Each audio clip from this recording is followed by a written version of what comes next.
When we think of the Irish in America, the story goes something like this. For many centuries, the Irish have been coming to America. In the 6th century, St. Brendan, the navigator, set sail for the island of Paradise, and instead landed somewhere in Newfoundland. Since everything in those days was written down in Latin or Greek, and Facebook and Twitter had not been invented, no one found out about this till much later. In the mid-19th century, as a result of the Great Hunger, hundreds and thousands of Irish Catholic peasants took the coffin ships to America. Wait a minute, we have to back up a bit. To just before the American Revolution, the Protestant Scots-Irish made America their home. These were tough frontiersmen and farmers that helped create the United States of America. So back to the 1840s. This was the time of the Industrial Revolution, where cities grew rapidly. Wave after wave of Irish immigrants came to seek a better life, among them the Irish. In the 1920s and 1950s, subsequent waves came from Ireland to escape the recurring recessions and economic hardship in Ireland. In the 20th century, the Irish became very well established in America. The story of the New York Irish Centre truly begins in the 1980s, when once again bad times hit Ireland hard. This time, though, things were a little different.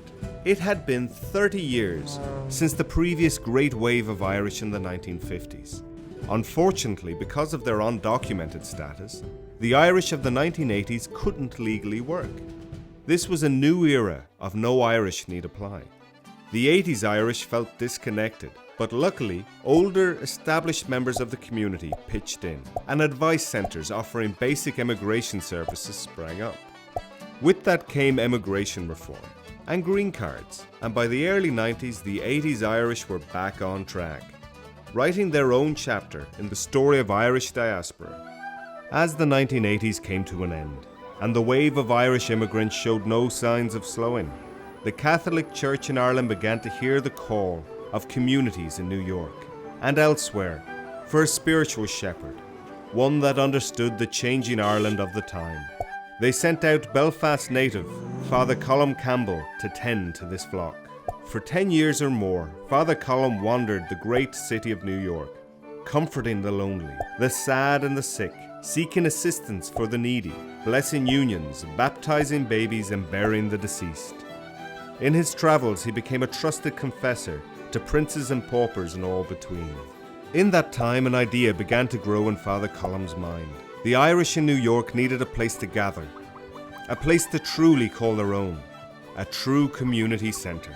It was his good friend, Cavan man, Paddy Reilly, that advised Colm to secure a property rather than simply to rent. In stepped several business leaders from the community, all friends of Father Colm, and a building in a great location was purchased in 2003. The New York Irish Centre was born. At first, the building was in bad shape. Volunteers, many of them seniors, with skills and trades to offer, came out of the woodwork to help Father Colm with his vision for an Irish centre. And with the generosity of the Irish building contractors, the building was turned into the welcoming space it is today. Its doors officially opened in 2005. So what is the New York Irish Centre all about? It's about being together, the mixing of generations, keeping the Irish culture alive and vibrant, helping people who want to help, keeping the community strong and making it stronger. At the New York Irish Centre, we feel the sky is the limit. We invite you to come and be with us, help shape our future, make us stronger. We haven't inherited our culture and identity from our ancestors. We've borrowed it from our children.